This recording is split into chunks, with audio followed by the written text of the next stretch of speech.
이 시간 우리가 함께 볼 하나님의 말씀은 잠언입니다. 우리가 5월 달부터는 잠언 말씀을 묵상하게 되는데요. 큐티 본문에 따라서 새벽 예배도 잠언을 묵상하도록 하겠습니다. 잠언 1장 29절부터 31절입니다. 잠언 1장 29절부터 31절까지의 말씀 제가 봉독합니다. 대저 너희가 지식을 미워하며 여호와 경외하기를 즐거워하지 아니하며 나의 교훈을 받지 아니하고 나의 모든 책망을 없인 여겼음이니라. 그러므로 자기의 행위의 열매를 먹으며 자기 꾀에 배부르리라. 아멘. 잠언은 속담이나 비유, 또 전해져 오는 짧은 이야기의 모음집으로서 우리가 믿음을 살기 위해 필요한 여러 가지 지혜를 가르치고 있습니다. 그러다 보니 이 잠언이 다루는 영역이 굉장히 넓습니다. 아마 거의 모든 삶의 영역을 다루고 있다고 해도 무방한데, 인간 존재의 근본적인 질문에서부터 일상적인 아주 작은 문제까지 두루두루 이렇게 믿음의 눈으로 바라보고 있습니다.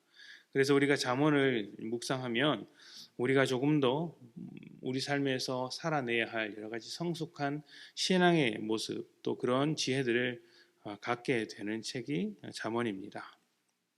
이렇게 다양한 이야기, 다양한 영역에 관한 이야기로 구성된 잠언에도 중심된 메시지가 있습니다. 우리가 잘 알고 있는 말씀인데요. 잠언 처음에 나오는 여호와를 경외하는 것이 지식의 근본이다라는 것입니다. 이것이 잠언을 관통하는 한 가지의 메시지입니다. 경외한다라는 것은 존경의 마음과 두려움의 마음을 함께 가지고 있는 것입니다. 하나님을 유일하신 하나님이자 창조주로서 고백하고 또한 그 말씀을 무겁게 받으며 하나님과 멀어지는 삶을 두려워하는 것이죠. 그렇게 하는 것이 모든 지혜의 시작, 근본이라고 잠언이 이야기하고 있습니다.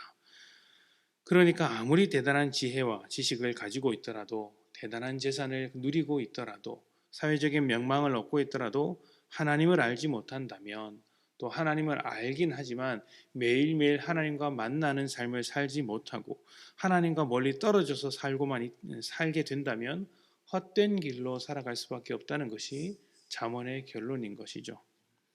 오늘 읽은 말씀에서도 하나님을 경외하지 않는 사람의 삶을 경고하고 있습니다. 하나님을 경외하지 않는 자가 자기 행위의 열매를 먹고 자기 꾀에 배 부른다라는 것인데, 아무리 지혜롭더라도 사람이기 때문에 사람이 이루어내는 결과를 벗어날 수 없다라는 말입니다.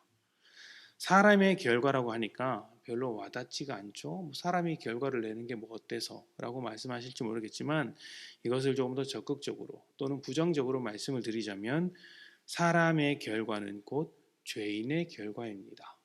죄의 결과라고도 할 수 있는 것이죠. 그러니까 아무리 지혜로워도 죄인으로서 지혜로운 것이니 결과도 죄에 대한 것뿐이라는 것입니다. 세상에도 지혜가 있고 현명하게 살아가는 사람들이 있죠. 그런데 그런 것들로 만들어낼 수 있는 것이 죄밖에 없더라는 것입니다. 우리가 도둑이나 강도가 지혜로우면 그것은 좋은 것이 아닙니다. 왜냐하면 도둑이 지혜로우면 도둑질을 하는데 지혜로운 것이고, 강도가 지혜로우면 강도질을 하는데 지혜로운 것뿐이기 때문입니다. 이런 것은 좋지 못합니다. 그리고 그 지혜로 아무리 많은 것을 뿌려봤자 강도의 결과, 도둑의 결과를 얻는 것이죠. 그런 것처럼 죄인으로서 지혜롭다면, 하나님과 멀어진 상태에서 지혜롭다면 하나님과 멀어지는데 결과가 나올 뿐이라는 것입니다. 이런 것은 굳이 성경이 아니더라도 세상에서 관통하는 원칙 중에 하나입니다. 세상에서도 뿌린 대로 거둔다라는 대원칙이 있습니다. 이것은 하나님께서 만드신 원칙이기도 한데 누구든지 이 원칙에서 벗어나는 사람은 없습니다. 내게 일어나는 일은 내가 뿌린 씨앗의 열매이거나 남이 뿌린 씨앗의 열매입니다. 누군가는 뿌린 것이죠. 세상에서 일어나는 모든 일이 누군가 뿌린 씨앗이기에 그 결과를 받는 우리는 가만히 생각해 볼 때 참 신통치 않다라는 생각이 듭니다. 부족하고 모자라며 한계가 있는 결과들이 가득하더라는 것이죠. 또 만족할 만하더라도 그 만족이 영원하지 못하고 금세 사라져 버리는 결과도 맞이하게 됩니다. 우리의 삶을 평안하게 만들지 못하는 결과들이 많더라는 것이죠. 왜 그러냐면 뿌리는 사람이 죄인이기 때문입니다. 뿌리는 사람이. 하나님을 경외하는 마음으로 살지 못하는 죄인의 지혜란 결국에는 죄라는 결과를 만들어낼 수밖에 없더라는 것이죠. 반면 하나님을 경외하는 자는 그 지혜를 하나님의 뜻대로 사용합니다. 지혜를 지혜답게 사용할 수 있는 것이죠.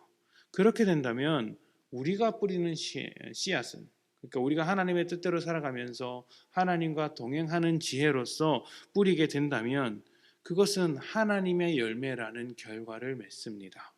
하나님 뜻대로 뿌린 씨앗이니 결과도 그렇게 되는 것이죠. 죄인으로서 뿌리는 씨앗이 아니라 하나님의 자녀로 뿌린 씨앗이기에 하나님의 열매가 맺히게 됩니다.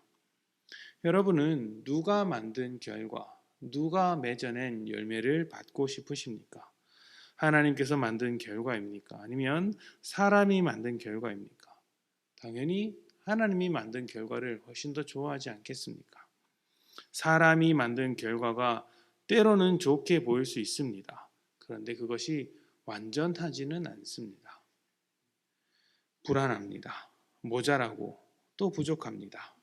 반면 하나님이 만드신 결과는 우리가 보기에는 불안하고 이상해 보일지는 모르나 궁극적으로는 완전합니다. 왜냐하면 그것이 하나님의 계획에 따라 결국 선한 것을 이룰 것이기 때문입니다.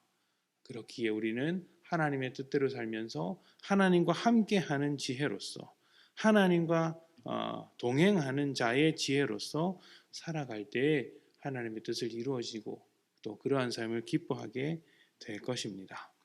오늘 하루 참된 지혜가 하나님을 경외하는 것으로부터 시작한다는 것을 기억하십시오. 경외한다는 것은 하나님을 존중하고 하나님과 멀어지는 것을 두려워함으로 그 말씀을 무겁게 받아들이는 것입니다. 그렇게 해서 나의 지혜로 만드는 결과가 아니라 하나님을 경외하는 자로서의 지혜로 복된 결과를 기다리는 여러분들이 되시기를 축복합니다. 함께 기도합시다.